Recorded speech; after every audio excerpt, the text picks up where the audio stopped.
오늘 보면 한 사람이 등장하지요. 근데 그 사람은 사연이 많은 사람입니다. 근데 그 사람의 모든 것이 다 문제인 것은 아니고 한 가지가 문제인데, 그 한 가지 문제로 인해서 나머지가 다 문제를 가지게 된 사람이었습니다. 여러분, 이 사람의 문제는 걸을 수가 없다는 것이었습니다. 불행하게도 태어나면서부터 한 번도 걸어본 적이 없는 안진뱅이 장애인입니다. 이 사람이 얼굴도 잘생겼을 수도 있고요, 성품도 준수할 수도 있고, 또 이 사람이 마음도 바를 수도 있습니다. 그리고 이 사람이 성실한 사람일 수도 있고요, 그리고 이 사람이 다른 달란트가 있는 사람인지도 모르겠습니다. 그런데 이 사람이 걸을 수 없다고 하는 그 한 가지 사실로 인해서 나머지가 다 빛을 잃어버리게 된 것입니다. 우선 이 사람이 결혼을 했을까, 그런 생각이 들어요. 태어나면서부터 한 번도 걸어보지 못했으니까 아마 두 다리가 뼈만 남은 장작개비 같이 말라붙어서 어디서 어디까지 허벅지고 어디서 어디까지 종아리인지 알 수도 없을 정도로 이렇게 말라붙어 있었을 수도 있겠습니다. 그러니 어떤 여자가 이 사람에게 시집을 오겠습니까? 이 사람은 나중에 보면 나이가 40세쯤 된다고 그랬는데, 단 한 번도 어떤 사랑하는 여자를 만나본 적도 없고, 자신이 가정을 이루고 살 수 있을 것이라는 꿈을 꿔본 적도 없는 아마 그런 사람이었을 가능성이 농후합니다. 또 이 사람이 걸을 수 없다고 하는 사실로 인해서 경제적으로도 대단히 가난한 사람이 되고 말았습니다. 아마 부모님께서 살아계셨을 때는 유복하게 지냈는지도 모르겠지만, 이제 부모님이 다 돌아가시고 부모님이 조금 남겨놓은 재산이 있었을지도 모르는데, 이젠 그걸 다 먹고 나니까 이제는 돈이 다 떨어졌고 스스로 돈을 벌 수 있는 능력은 없고, 또 그 당시는 장애를 가진 이가 뭔가를 할 수 있는 직종이라고 하는 게 없었을 때이기 때문에 이 사람은 그 다음부터는 어쩔 수 없이 다른 사람들의 도움으로 살아갈 수밖에 없는 처지에 있었을 것입니다. 이 사람, 그 한 사람의 인생 속에 스며들어 있는 아픔, 눈물, 그 고통, 그 사연, 이런 것들을 구구절절히 적어 나간다면 아마 끝도 없을 것입니다. 또 이 사람이 구걸하기 위해서 성전 미문 앞에 쪼그리고 앉아 있을 때 지나가는 사람들이 언제나 따뜻한 시선을 준 것만은 아닐 것입니다. 마치 하나님께 저주를 받은 사람이기 때문에 저렇게 되었을 것이다, 이렇게 생각하면서 그 사람을 무슨 징그러운 벌레 보듯이 바라보는 사람들도 틀림없이 있었을 것입니다. 여러분, 이런저런 사연이 그 한 사람 속에 얼마나 많이 담겨 있겠습니까? 요즘에 와서는 다른 사람들보다 더 많이 고생하고 또 극적인 사연을 가진 사람들이 TV에 종종 소개되는 경우가 있습니다. 그래서 뭐 이렇게 4번, 5번 시리즈로 해가지고 고생하며 사는 얘기, 희망 없는 가운데 살아가는 이야기가 사람들에게 마치 무슨 재미난 이야기거리나 되는 듯이 TV에 등장하기도 합니다마는, 뭐 그때는 그런 때도 아니지 않습니까? 그저 오로지 비참할 뿐이고 오로지 불쌍할 뿐이고 오로지 슬플 따름인 것입니다.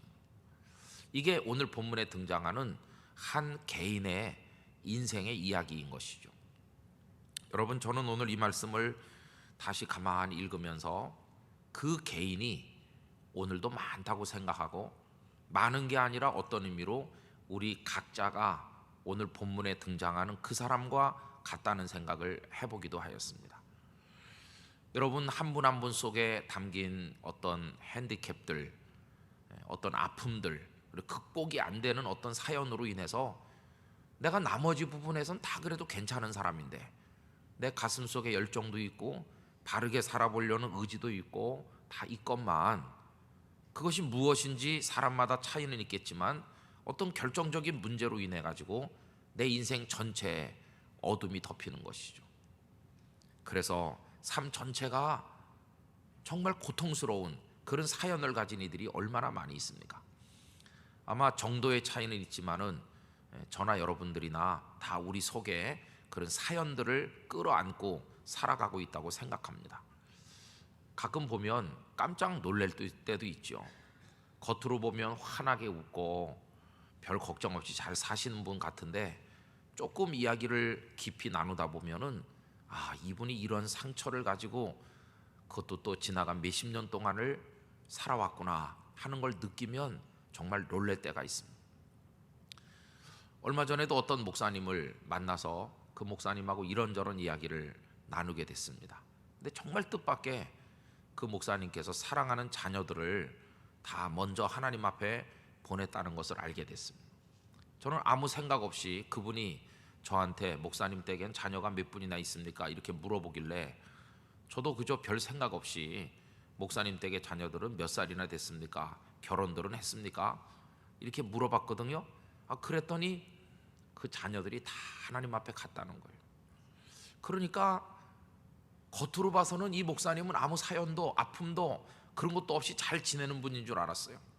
근데 그 얘기를 들으면서 말이죠, 바로 오늘의 이 목사님이 여기 있기까지 그 걸어온 몇십 년의 인생 속에서 이분이 오늘의 모습으로 빚어 만들어지기까지 그 삶의 과정 속에 있었던 그 아픔들도 마치 조각가가 정과 끌을 동원해 가지고 돌덩어리를 정교한 어떤 작품으로 깎아내려가는 것처럼 하나님께서는 이분에게 있었던 그 아픔을 마치 끌로 정으로 사용하셔서 오늘의 이분의 믿음과 성품이 있게 만들었구나 하는 것을 생각하게 됐습니다. 여러분, 우린 다 그런 사연을 안고 지금 이 세상을 살아가고 있는 것입니다. 그래서 저는 오늘 성전 미문에 앉아 있는 이 사람의 이야기를 2000년 전에 거기 있었던 그냥 그 사람의 이야기로 끝내지 말고 그 사람의 자리에 우리 자리를 대입시켜서 마치 우리 각자가 성전 미문에 앉아 있는 듯한 생각을 가지면서 이 말씀을 좀 읽었으면 하는 마음이 있는 것입니다. 자, 이렇게 어떤 불행한 사건과 아픔의 인생이 있을 때 그럼 우리 사람들은 뭘 합니까? 가만히 보고만 있지는 않습니다. 하나님께서 우리 사람들에게 의지도 주시고 또 어떤 노력할 수 있는 마음과 또 지혜도 상당 부분을 주셨습니다. 그래서 사람들은 어떤 문제가 발생하면 가만히 보고만 있지는 않죠. 팔을 걷어붙이고 나서서 그 문제를 어떻게든 완화시키거나 해결해 보기 위해서 나름대로 노력을 하는 게 아니겠습니까? 오늘 이 사람도 마찬가지입니다. 이 사람이 예루살렘에 본래부터 살았던 주민인지 아니면은 예루살렘에서 좀 떨어진 어떤 마을의 사람인데 예루살렘으로 사람들이 데리고 왔는지 우리 아무것도 알 수 없습니다. 어쩌면 예루살렘에서 제법 떨어진 지역에 살던 사람일 수도 있습니다. 그런데 거기는 마을이 조그맣고 살아가는 그 사는 주민 숫자가 몇 명 안 되니까 이 사람이 구걸을 하려고 그러면 사람이 많은 곳에서 해야지 작은 마을에서는 구걸도 안 될 거 아닙니까? 그래서 어쩌면 사람들이 그를 예루살렘으로 옮겨줬는지도 모르겠습니다. 그리고는 사람들이 많이 지나다니는 길목에 가서 있어야 그래야 구걸도 될 테니까 사람이 제일 많이 다니는 곳이 어딜까? 당연히 예루살렘 성전에 들어가는 그 문들이 있는 곳이죠. 여러분, 성전으로 들어가는 문들은 동서남북으로 여러 군데 예수님 당시에 그 문들이 있었고 제각기 그 문들의 이름들이 다 붙어 있었습니다. 근데 여기 미문이라고 뷰티풀 게이트라고 이제 부르는데 어떤 분은 이게 그 골든 게이트, 황금의 문을 말하는 거라고 주장하는 사람도 있고 황금의 문이라면 이게 동쪽에 있는 것입니다. 근데 어떤 사람은 남쪽에 있었던 문들 두 개 중에 하나였을 거다 그렇게 말하는 사람도 있지만 정확히 미문의 위치가 어딘지를 잘 알 수는 없는데 어쨌든 아주 아름다운 문, 이 미자가 이제 아름다울 미자를 쓰고 있습니다. 그러니까 아름다운 문이었던 것만은 틀림없어요. 그 문에 장식이 많이 돼 있고 그리고 화려하게 꾸며진 그 대리석을 정교하게 조각을 하고 어쩌면 거기 무슨 색깔도 거기다 붙였는지도 모르겠어요. 그래서 사람들이 많이 모이고 드나드는. 여러분, 문이라고 하면요, 우리는 그냥 이렇게 출입문 이렇게 생각하는데 이스라엘 사람들에게 문은 그냥 단지 드나드는 문이 아니고 통로가 아니고 하나의 모임의 장소 역할도 합니다. 그래서 성문에 앉는다 그런 표현이 구약에 있지 않습니까?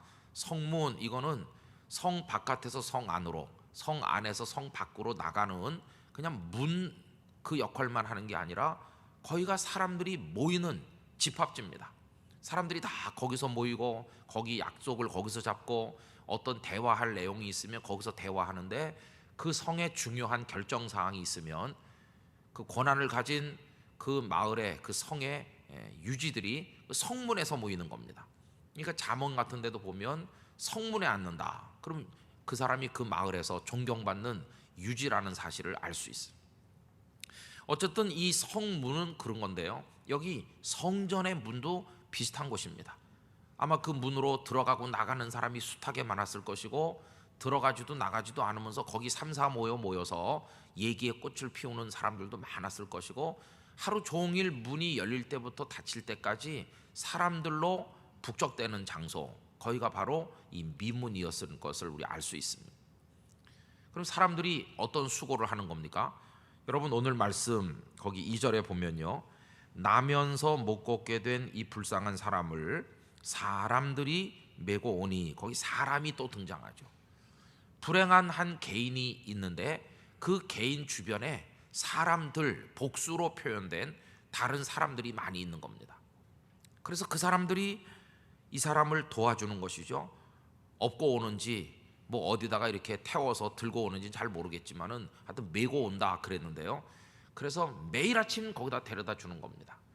아마 한 사람이나 두 사람이 그걸 계속할 수는 없었을 것 같고, 아마 이 사람이 사는 곳 주변에 있는 사람들이 조를 짜서 오늘은 당신하고 내가, 내일은 너하고 누구가, 이래가지고 우리 아끼고 불쌍히 여기는 이 사람을 구걸할 수 있도록 사람들이 제일 많이 드나드는 곳에 데려다 주자. 이래서 아마 사랑의 봉사를 했을 겁니다.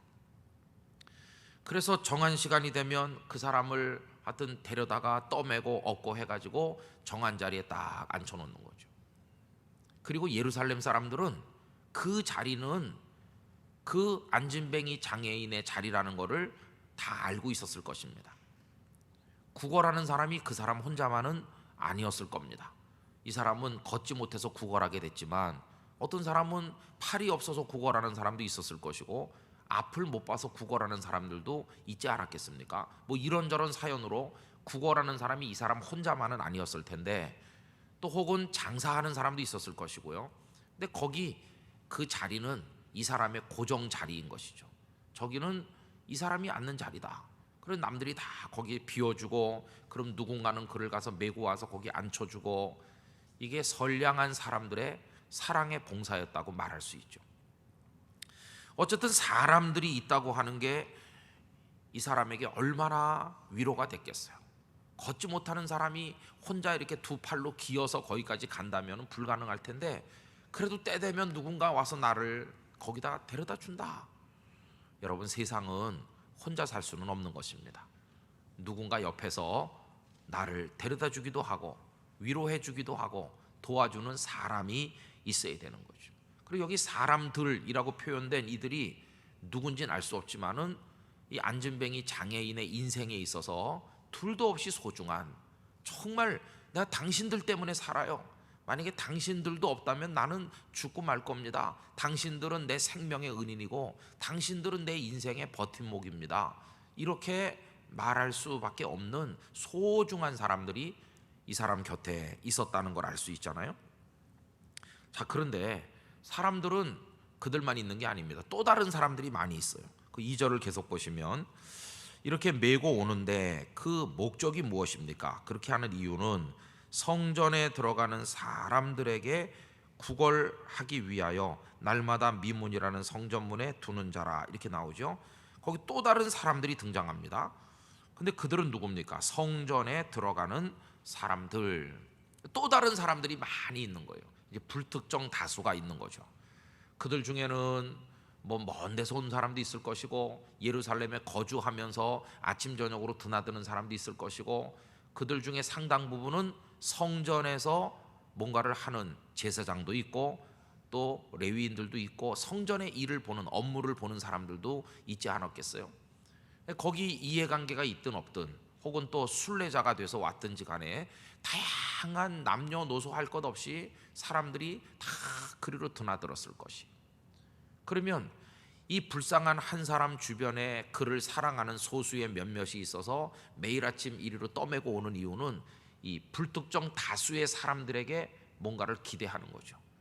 우리가 이 사람을 여기다 데려다 놓으면 드나드는 사람들이 들어가며 나가며 이 사람을 불쌍히 여기면서 동전 한 잎이라도 주지 않을까, 이렇게 기대하는 마음으로 데려다 놓는 겁니다. 그러니 여기 보면 불쌍한 한 사람, 그 사람을 옆에서 도와주고 데려다주는 몇몇 사랑의 봉사자, 그리고 이들이 기대하고 바라보는 많은 다수, 성전문으로 드나드는 다수의 사람들, 이렇게 지금 등장합니다. 여러분, 이게 사람들의 이야기인 것입니다. 이 구조가 오늘 똑같습니다. 여기 불쌍한 홍길동이 대한민국 부산에 있다. 근데 홍길동에게 소수의 사랑하는 사람이 있습니다. 부모님일 수도 있고 형제 자매일 수도 있고 아니면은 이웃일 수도 있고 뭐 누군가는 하여튼 이 사람을 불쌍히 여기고 위로해주고 내가 뭐 도와줄 게 없을까, 이렇게 하는 사람들이 몇 명 있는 거죠. 그런데 그들의 힘만 가지고는 해결할 수 없기 때문에 나머지 또 많은 사람들에게 뭔가를 기대하는 또 그런 거 있는 거 아닙니까? 그러면 또 감동이 되는 사람이 돈 몇 푼을 보내주기도 하고 혹은 또 힘을 보태주기도 하고 위로하기도 하고 이렇게 하는 거죠. 여러분, 세월호 사건이 나면서 그 불쌍한 가족들이 많이 생겼습니다. 사랑하는 남편, 아내, 자식들을 잃어버린 그 개인들이 숱하게 많이 생겨요. 수백 명의 개인들이 생긴 거죠. 이 개인들 주변에 이들을 돕는 이들이 있습니다. 공식적으로는 해양수산부 장관부터 해서 공무원 조직도 거기 있고 하루에도 몇 번씩 물속에 잠수하는 잠수사들도 계시고 또 이들을 도와야 될 뭐 학교 관계자, 무슨 뭐 그 진도 군청에 근무하는 분들, 또 혹은 또 봉사 단체를 만들어 가지고 거기 가서 그들에게 밥을 하루 세끼 해주고 춥지 않게 옷을 갖다 주고 뭐 차를 타서 대접하고 하는, 우리 교단에도 그 지역에 있는 교회들을 연합으로 해가지고 봉사 단체를 꾸려서 꼬박 6개월 동안을 그 목포 지역에 있는 성도들을 중심으로 해서 그걸 했었거든요. 그래서 팽목항에 가서 진치고 아예 거기 있으면서 그분들을 도와드렸거든요. 그분들이 6개월 봉사를 끝내고 나서 우리 총회가 고생 많이 하신 목포 지역 성도들을 한 100여 명 위로 잔치를 1박 2일로 했습니다. 그 위로 잔치를 어디서 하냐 하면 반대편 바닷가인 부산에서 했습니다. 그러면서 저한테 전화가 와가지고 위로 음악회를 하려고 그러는데 목사님이 좀 어떻게 해줄 수 없냐고. 제가 고심했습니다. 제가 노래를 혼자 부르고 할 수도 없잖아요.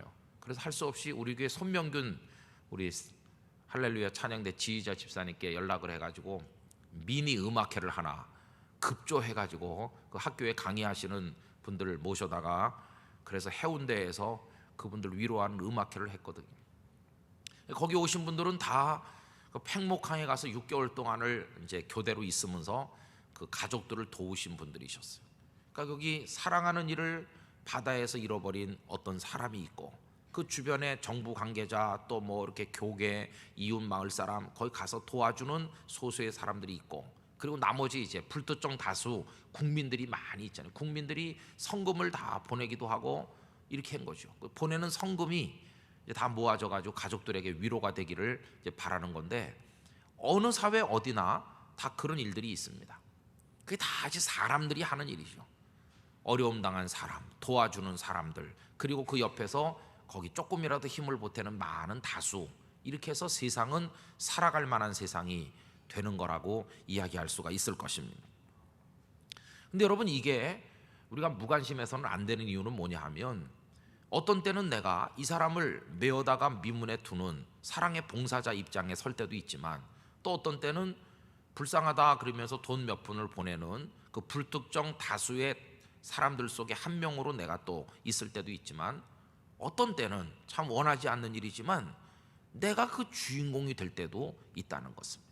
내가 바로 이 본문의 안진뱅이 장애인처럼 모든 어려움이 내게 집중되는 때도 있으니까 여러분, 이 사람들 차원에서 이루어지는 불쌍하고 불쌍히 여겨주고 서로 함께하는 이런 일들에 무관심해서는 절대로 안 된다 하는 것을 알 수가 있겠습니다. 저는 우리 교우님들이 자비로운 마음을 가지고 그들을 좀 돕기도 하고 또 직접 내가 떠매고 가는 건 아니지만 떠매고 가는 사람들을 격려라도 해주고 그리고 또 나도 조금 힘을 보태기도 하고, 이런 마음의 여유와 사랑을 가지고 세상을 살아가실 수 있게 되기를 간절히 바랍니다. 그게 이제 사람 살아가는 방식인 것이죠. 이런데 완전히 문 닫고 나는 옆에서 누가 죽어나가도 난 관심 없다, 떠매고 가긴 왜 내가 떠매고 가, 나도 바쁜데 알아서 뭐 기어가든지 말든지 난 몰라, 이렇게 냉정하게 사는 사람들도 없지 않아 많이 있죠. 여러분, 최근에도 우리 사회에 가슴 아픈 단면들이 많이 노출되는데, 그 뭐 어느 아파트 단지에 할머니가 경비하시는 분에게 심한 인격적 모독을 하는 말을 계속 퍼부니까 그 경비원이 분신 자살하지 않았습니까? 그래가지고 얼마나 비극적인 일이 벌어졌습니까? 그 아파트에 사는 게 무슨 벼슬하는 것도 아닌데, 그래가지고 경비하는 분이 도저히 참지 못해서 울분을 못 이기고 이제 자살을 해서 세상을 떠나니까, 이제 결국은 이제 그 할머니가 와가지고 그 가족들에게 용서를 구했다고 그래요. 그럼 뭐 이미 세상을 떠났는데, 물론 이 할머니가 칼로 찔른 건 아니지만 그로 하여금 죽음에 이르는 동기를 제공한 거 아닙니까? 그 할머니 마음속에 이분도 한때는 좋은 직장에 다니고 잘했는데 나이 들고 직장에서 퇴직하고 나오니까 마땅한 직장이 없으시고, 그래서 우리 아파트의 관리원이 되셨나 보다, 정비 아파트 경비가 되셨나 보다, 이렇게 이해하면 그러면 그분을 드나들면서 따뜻한 인사도 할 수 있고, 추운데 고생하십니다 이렇게 해줄 수도 있는데, 왜 그렇게 말을 퍼붓고 그랬을까? 무슨 집에 머슴 부리듯이 그렇게 했을까? 참 이런 게 우리 마음에 너무나 각박한 현실을 볼 수가 있어요. 저는 우리 땅끝교회 성도님들께서 이 안진뱅이 장애인 주변에서 메어다 놓고 또 저녁이 되면 가서 또 다시 데리고 오고 하는 이런 사랑의 수고를 했던 그 몇몇 사람들, 적어도 그런 마음은 우리가 가지고 살아야 될 줄로 믿습니다. 하나님께서 우리들에게 기대하시는 바가 아니겠습니까? 자, 그런데 이거 다 마음 따뜻하고 가슴 아픈 중에서도 그나마 위로가 되는 좋은 얘기인데요, 문제는 뭐냐 하면 그게 아무리 해봐도 그 이상이 될 수는 없다고 하는 게 문제입니다. 매일같이 내가 저분을 메어다 놓고 저녁이 되면 제가 가서 모셔오겠습니다, 그 장애인 그분을 내가 가서 메어다 놓고 메어오고, 아무리 하고 또 지나가는 사람들이 아무리 그를 불쌍히 여기고 동전도 주고 은전도 주고 준다 한들, 사람들의 수준에서 이루어지는 일은 그게 전부 다라는 겁니다. 그의 자리는 아무리 해봐도 성전 문 바깥일 수밖에 없는 거죠. 왜 그는 성전 문 바깥에 있을 수밖에 없는가? 왜 성전 안의 사람은 될 수가 없는가? 여러분, 구약 성경의 율법대로 하면 몸에 장애가 있는 사람은 성전 경내에 들어갈 수 없는 것입니다. 그러니까 아무리 그를 불쌍히 여기고 사랑한다 해도 우리 사람들이 해줄 수 있는 일은 그냥 성전 문 입구까지만 데려다 주는 게 전부 다예요. 그럼 그 사람은 거기서 이제 구걸을 하는 것이고 그런 것이죠. 그래서 이 사람이 기대하는 것도 그 이상은 기대를 안 하죠. 이 사람은 누가 나를 어보다 거기다 놓으면 하루 종일 성전 안에 들어가 봤으면 하는 생각은 아예 접은 지가 오래고, 그는 그저 드나드는 사람을 쳐다보죠. 드나드는 사람 중에 눈길이라도 주는 이가 있으면 얼른 바라보면서 뭘 좀 얻을 수 있을까.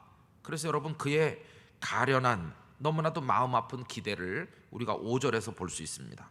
베드로와 요한이 들어가실 때 그가 베드로와 요한에게서 무엇을 얻을까 하여 바라보거늘. 올려다보는 그 눈길, 뭘 좀 주려나 그러면서 그 베드로와 요한을 바라보는 이 사람의 시선, 이거 얼마나 애처롭고 가련한 시선입니까? 그냥 지나치려나? 아니면 동전이라도 하나 주고 가려나? 그러면서 이렇게 애잔한 눈빛으로 올려다보는 이 사람의 그 모습을 한번 연상해 보십시오. 그는 그 나름대로 애쓰고 있는 겁니다. 그냥 우리식으로 말하면 구걸하는 주머니 하나 갖다 놓고 뭐 눈 감고 졸고 있는 건 아니고, 여러분, 거지도 노력을 해야 된다는 얘기가 있어요. 그냥 가만히 눈 감고 잠이나 자면 아무도 돈을 안 놉니다. 그렇게 눈 뜨고 가련한 마음으로 사람들을 이렇게 쳐다봐야 누군가 관심을 가지고 돈을 줄 거 아니겠어요. 근데 이 사람은 지금 나름대로 그것이 구걸하는 일이지만, 남이 보면 부끄럽게 여길 수도 있는 일이지만 어쩔 수 없는 한계 속에서 나름대로는 최선을 다하는 거예요. 베드로와 요한이 지나가니까 딴점 피우거나 잠을 자는 게 아니라 쳐다보는 거예요. 무엇을 얻을까 하여.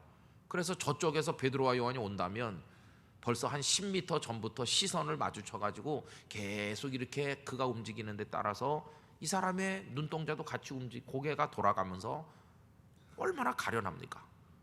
근데 이 사람은 이 사람대로 노력을 하는 거고, 데려다 놓는 사람은 데려다 놓는 사람대로 노력하는 거죠.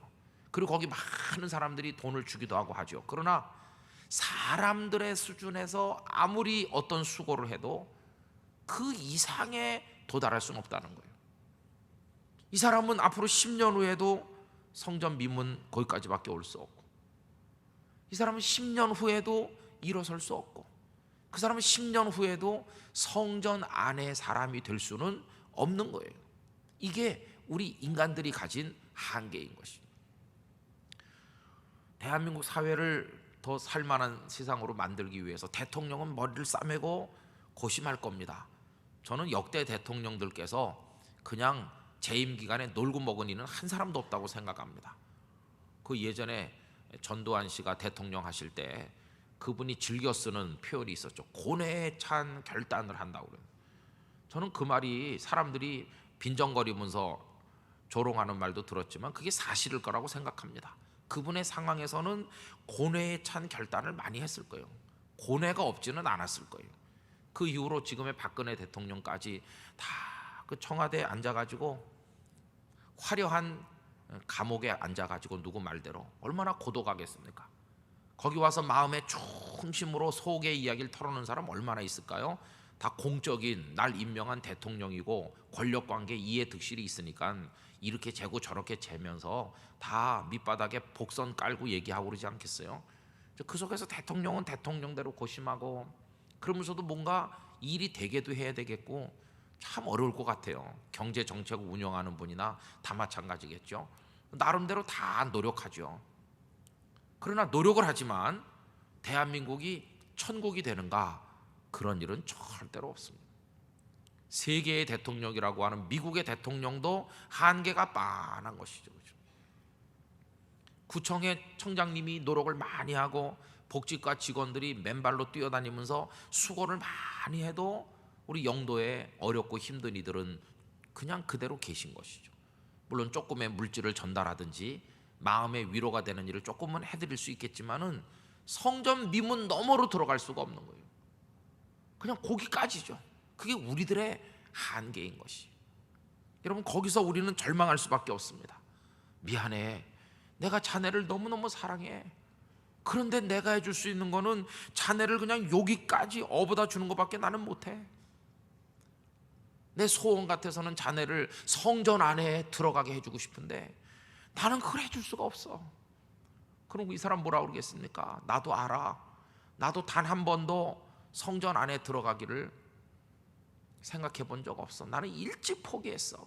난 그저 여기 미문에까지만 오는 거, 이것만 해도 감지덕지해.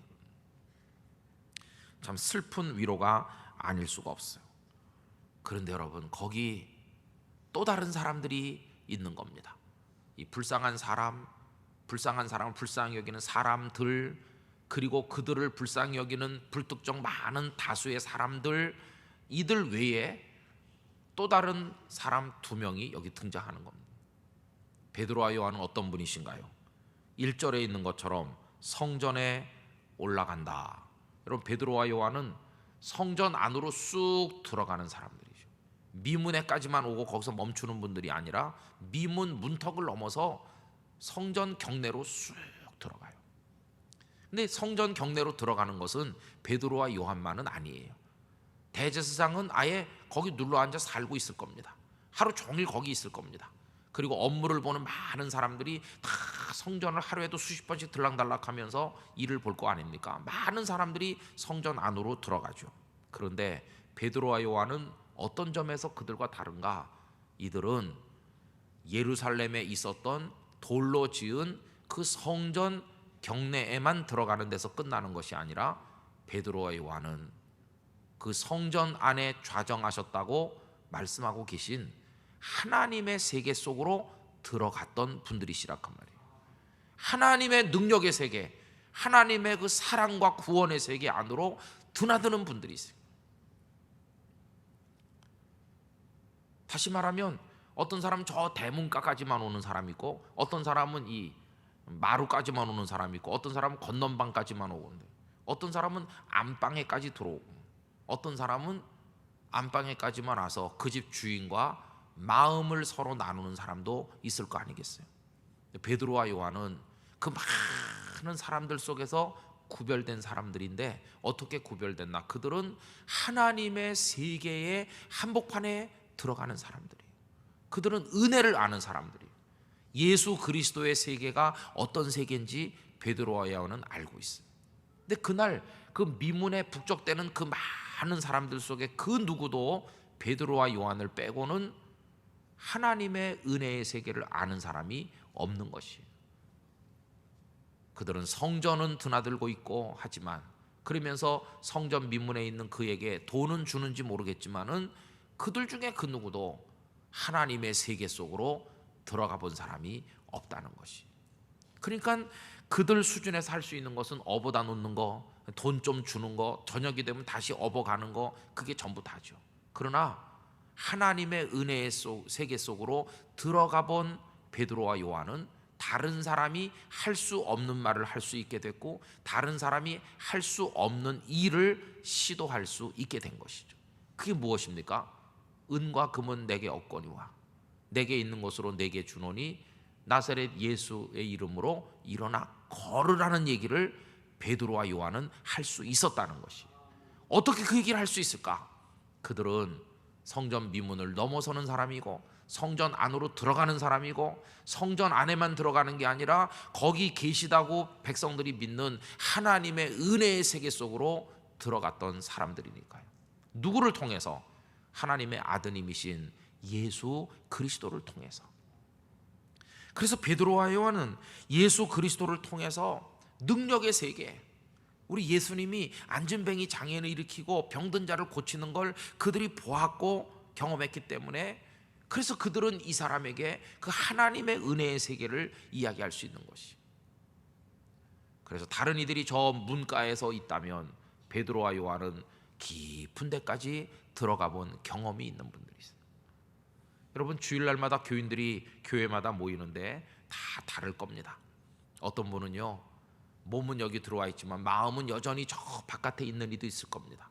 어떤 분은 그저 빨리 끝나기만 기다리니까 저 문턱에 걸쳐 앉아 있듯이 그런 분도 있을 겁니다. 영적으로. 어떤 분은 가까이 오는 이도 있을 겁니다. 어떤 분은 예배 시간을 통해 주님의 품에 안긴 듯한 기쁨을 맛보는 이들도 있을 것입니다. 그래서 주님 품 안에 들어가 본 사람이 있을 겁니다. 주님의 품 안이 얼마나 따뜻한지, 주님의 품 안이 얼마나 사랑이 많은 것인지를 경험하는 성도도 있을 겁니다. 그런 이들은 저 바깥에 마음을 두고 온 사람하고는 다를 것입니다. 말하는 게 다를 것이고 생각하는 게 다를 것입니다.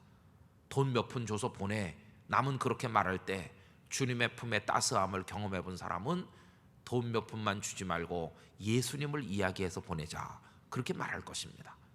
여러분, 삶에 임하는 태도와 다른 이들을 대하는 방식이 완전히 다를 수밖에는 없을 것입니다. 저는 그래서 우리들이 성전 안에 들어가는 사람이 되어야 될 뿐만 아니라 하나님의 은혜의 세계 속에 들어가는 사람 되어야 될 줄로 생각하는 것입니다. 이게 얼마나 중요한 문제인지 알 수 없어요. 여러분, 지금까지 예수님을 믿고 살아오시면서요, 숱하게 주일이 되면 와서 예배드리시고 또 기도하시고 이렇게 하셨는데, 정말 하나님의 살아계신 은혜와 그 사랑과 능력의 세계 속에 두 발을 디뎌본 적이 몇 번쯤 있으십니까? 하나님 정말 살아계시다, 하나님으로 인해서 내가 삽니다, 그러면서 여러분의 마음에 막 감동이 물결이 쳐오고 말이죠, 가슴이 떨리고 막 기쁨의 눈물이 쏟아지는 그런 경험을, 그 하나님의 은혜의 품 안에 들어가는 경험을 얼마나 해보셨어요? 그걸 많이 경험한 사람은 돈 달라는 사람에게 예수님을 줄 수 있는 사람이 되는 거 아니겠어요? 그래서 결국은 베드로와 요한은 이 미문 앞에까지밖에 못 오는 그 사람, 그를 아끼는 사람들이 아무리 노력해도 미문 앞에까지밖에 데려다 줄 수 없는 그 사람을 베드로와 요한은 성전 안에 들어갈 수 있도록 해준 거 아닙니까? 여러분, 오늘 말씀에 보면은 그 사람이 성전 안의 사람으로 바뀌게 됐어요. 8절 말씀에 가서 보면 뭐라고 되어 있습니까? 그 사람이 걷고 뛰면서 성전 안으로 들어가는 거죠. 뛰어서서 걸으며 그들과 함께 성전으로 들어가면서, 할렐루야, 밤낮 40년 동안 성전 문가에 앉아 있었던 사람이 이제는 그 문턱을 넘어서서 성전 안으로 들어갈 수 있게 됐어. 성전 안으로 들어갈 수 있게. 누가 그렇게 해줬습니까? 먼저 성전 안에 들어가고 예수님 안에 들어갔던 베드로와 요한이 그를 잡아당겨서 성전 안에 들어가는 사람으로 만들어 준 것이.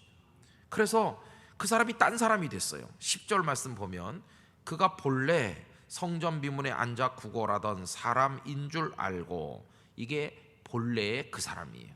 본래의 그 개인은 성전 미문 앞에 앉아 구걸하던 안진뱅이였었어요. 그런데 그건 옛날 그 사람이고, 새로워진 지금 이 사람은 어떤 사람이냐 하면 더 이상 앉아있지 않아요. 일어섰어요. 걷기도 하고 뛰기도 하면서 더 이상 성전 미문 앞에 앉아있는 게 아니라 이제는 성전 안에 들어가는 사람이 됐어. 이게 새 사람이 된 것을 볼 수가 있어요. 그럼 여러분, 베드로와 요한이 그를 고쳐서 성전 안에 들어가게 했는가? 아닙니다. 베드로는 분명히 말했습니다. 내게 있는 것으로 내게 준다고 말하면서 나사렛 예수 그리스도의 이름으로 일어나 걸으라고 말했지, 내가 당신을 일으켜 주겠습니다 이렇게 말한 적이 없어요. 결국 이건 베드로가 행한 능력이 아니라 베드로를 통해서 예수님께서 행하신 능력인 것이에요. 여러분, 예수님은 어떤 분이신가? 오늘 메시지는 아주 분명한 겁니다. 예수님은 아무리 사람들이 노력을 해도 넘어설 수 없는 문턱을 넘을 수 있도록 해주시는 분이세요. 그분이 예수님이신 것이. 예수님을 배제하고 우리끼리 머리를 맞대고 위원회를 만들고 연구를 하고 돈을 내고 시간을 내고 봉사를 하고 아무리 해도 우리는 그 성전 문 앞에까지밖에 못 가는 거예요. 그러나 예수님은 우리를 그 은혜의 성전 안으로 들어가도록 해주시는 분이세요. 많은 사람들이 도덕적으로 노력하며 살고 양심을 지키고 철학적 사색과 구도자의 열정을 가지고 자기 인격을 다듬어서 영원한 생명의 나라에 도달해 보려고 노력을 많이 하지만, 그러나 천국 문턱 가까이 가는 듯 하지만 그 안으로 들어갈 수는 없는 것이. 얼마나 많은 사람이 천국 문턱을 넘어가고 싶어 합니까? 그래서 그의 인격이나 삶을 보면 정말 천국의 사람 비슷하니 천국 문턱에까지 간 듯 보이는 사람이 있지만 그 문턱을 넘지는 못하는 것이. 그 문턱을 넘어 그 은총과 생명의 세계로 쑥 들어가도록 우리를 끌어당겨 주시고 그 문을 활짝 열어 우리를 잡아당겨 주시는 분이 누구신가? 예수님이신 것이. 예수님. 그래서 여러분, 우리 성경 말씀을 한 군데 찾아보기를 원하는데요, 히브리서 10장 말씀을 다 같이 한번 펴보도록 합시다. 히브리서 10장 말씀. 그것까지 친절하게 유인물에 써주면 얼마나 좋아, 이렇게 생각하는 분이 2명쯤 있는 것 제가 알고 있지만 성경을 찾아봐야 돼. 찾아볼 건 찾아봐야 되겠습니다. 10장 19절 말씀 찾으셨죠? 히브리서 10장 19절 20절 2절 말씀 우리 천천히 다 같이 읽어봅니다. 시작. 그러므로 형제들아, 우리가 예수의 피를 힘입어 성소에 들어갈 담력을 얻었나니 그 길은 우리를 위하여 휘장 가운데로 열어놓으신 새로운 살 길이요 휘장은 곧 그의 육체니라. 아멘. 여기 성소라는 단어가 나오죠. 여러분, 성소는 성전 경내에서도 가장 거룩한 곳입니다. 성전 뜰에 들어간 다음에 성소가 있는데 거기 지성소, 성소, 지성소 이렇게 있잖아요. 거기는 아무나 못 들어가고 제사장들만 들어가고, 지성소 같은 데는 대제사장만 1년에 한 번 들어가는 그 속죄일 욤 키푸르가 되면 딱 한 번 들어가는 겁니다. 얼마나 거룩한지. 그러니까 사람들은 다 문턱에서 좌절합니다. 이 안진뱅이 장애인은 장애가 있으니까 문 안으로 못 들어오는 거고, 문 안에 들어올 수 있는 사람들 중에서도 여자들이 올 수 있는 데가 정해 있고 남자들이 갈 수 있는 데가 있고, 그 남자들 중에서도 제사장이나 레위 사람이 갈 수 있는 데가 있고, 다 그게 있어요. 그 문턱을 다 못 넘는 거, 여기까지 이렇게 정해 있어요. 그러나 예수님은 우리를 어디까지 들어갈 수 있게 해주시느냐 하면은 가장 거룩한 성소에까지 들어가게 하실 뿐만 아니라, 휘장이 되신 예수님 당신의 몸을 십자가에서 찢어서 휘장 안에까지, 지성소에까지 우리를 들어올 수 있도록 이끌어 주시는 분이 예수님이시다 하는 것입니다. 그래서 20절 말씀, 그 길은 우리에게 성소에 들어갈 길을 쫙 열어주셨는데요, 그 길이 뭐냐? 우리를 위하여 휘장 가운데로 열어놓으신 길이라는 겁니다. 이게 무슨 얘기냐 하면, 성소와 지성소 사이에 큰 통으로 짠 휘장이 드리워져 있어요. 1년에 한 번 대제사장이 휘장을 들치고 지성소에 들어가는데, 평소에는 두꺼운 휘장이 쫙 쳐 있기 때문에 지성소 안에는 들어갈 수가 없어요. 그런데 예수님께서 십자가에 달려서 돌아가실 때 다 이루었다고 하면서 숨을 거두실 때 성소의 휘장이 쫙 찢어지면서 양쪽으로 쫙 벌려진 것이에요. 그래가지고 그 가장 거룩한 하나님이 계시다는 그 자리가 만천하에 쫙 열린 것이에요. 이게 무슨 말입니까? 예수님의 찢겨진 몸으로 인해서 길을 열어놨으니, 예수 그리스도의 이름으로 대제사장이나 1년에 한 번 들어오던 이 거룩한 하나님의 품에 누구든지 다 나오라는 것이, 길이 확 열린 것이 바로 그 얘기입니다. 그 길은 우리를 위하여 휘장 가운데로 열어놓으신, 과거에는 없었던 새로운 길인데, 그 길이 무슨 길이냐? 죽음의 길이 아니고 살려주는 살 길이고, 그 휘장은 곧 예수님의 육체다. 그래서 여러분, 예수님은 우리를 문턱을 넘게 하시는 분이세요. 그래서 하나님의 품 깊은 데까지 우리를 들어가게 하시는 분이세요. 여러분, 여기 이 사람은 육체적으로 안진뱅이였지만 우린 다 영적으로 안진뱅이였었습니다. 그래서 우린 다 저기 있었던 사람들입니다. 나름대로 사람의 수준에서 노력했습니다. 날 사랑하는 사람, 도와주는 사람, 내가 사랑하는 사람, 내가 돕는 사람, 우리 사람들끼리 노력해가지고 저기까지 와 있습니다. 그 안에를 못 들어왔었습니다. 그런데 예수님의 십자가에 찢겨진 그 은혜로 인하여 우리는 새롭게 열려진 길을 통해서 하나님의 품 안에 들어올 수 있는 영광을 얻게 된 것입니다. 여러분, 그 예수님을 베드로와 요한은 이미 경험했고, 그 예수님 안에 있는 모든 걸 알기 때문에 이 사람에게 예수님의 이름으로 일어나라고, 그래서 나와 함께 성전 안에 들어가자, 이렇게 말할 수 있는 것이고, 베드로가 말하는 것은 이 사람을 자신이 경험한 주님의 가슴 속으로, 그 품 속으로 데리고 들어가는 말 아니겠습니까? 그 베드로가 말할 수 있었던 것은 본인이 먼저 주님의 품에 들어간 경험이 있었기 때문에 그렇게 말할 수 있었던 것이죠. 저는 이 말씀을 계속 읽고, 또 오늘도 오후에 앉아가지고 이 말씀을 또 마음속으로 생각하고 이렇게 하면서요, 마치 무슨 연상이 떠올랐느냐 하면, 어렸을 때 학교에서 이제 달리기 경기 같은 거 하면, 요새 그런 거 하는지 모르겠지만 쪽지 써가지고 하나씩 뽑잖아요, 꼬마들이. 그렇게 하면은 거기 누구를 찾아서 그분이랑 손잡고 같이 뛰는 경기를 많이 하잖아요. 요새도 그런 거 합니까? 근데 보면은 딱 집으면 거기서 뭐 엄마가 나오는 수도 있어요. 그러면 이제 엄마가 어디 앉았나 이렇게 보면, 엄마가 저쪽에 있으면 엄마 이렇게 하면 이제 엄마가 나와요. 그럼 이제 엄마가 아이 손을 잡고 막 하고, 애가 빨리 못 뛰면 엄마가 막 들쳐 업고 뛰고, 그렇게 하는 경기가 있잖아요. 그 생각이 나는 거예요. 내가 문턱을 못 넘고 저 안에 가야 되는데, 근데 내가 누구랑 같이 가게 돼 있나고 보니까 쪽지를 펴니까 예수님 이렇게 하니까 예수님이 오셔서 날 번쩍 안아가지고 쑥 들어가 주시는 거예요. 성소 안으로, 하나님의 품으로 우리를 데려가 주시는 예수님이세요. 여러분, 저는 그 예수님을 우리가 체험하게 되기를 간절히 원합니다. 그 주님만이 우리를 천국 문턱 넘어 영원한 생명의 성소로 이끌어 들이실 분 아니겠습니까? 그 주님을 베드로가 이 사람에게 줬는데, 우리가 그 주님을 받아야 되는 것이, 오늘 우리가 이 말씀을요, 안진뱅이 장애인의 입장에서 받는 겁니다. 그래서 주님이 나를 그리로 들어가게 해주신다. 여러분의 문턱은 어디입니까? 어디 문턱에 걸려서 몇 년째 거기 앉아 계십니까? 그 믿음이 더 안으로 들어가지 못하고 그 문턱에 걸려있는 그런 분이 계시다면 예수님께 여러분을 다 맡겨서 그분 안에서 문턱을 뛰어넘어 펄펄 뛰면서 들어갈 수 있는 은혜의 사람이 되시기를 간절히 기원하는 것입니다. 내가 그 안에 들어가서 그 은혜를 경험해봐야 다른 사람에게도 예수님 이야기를 할 수 있는 것이지.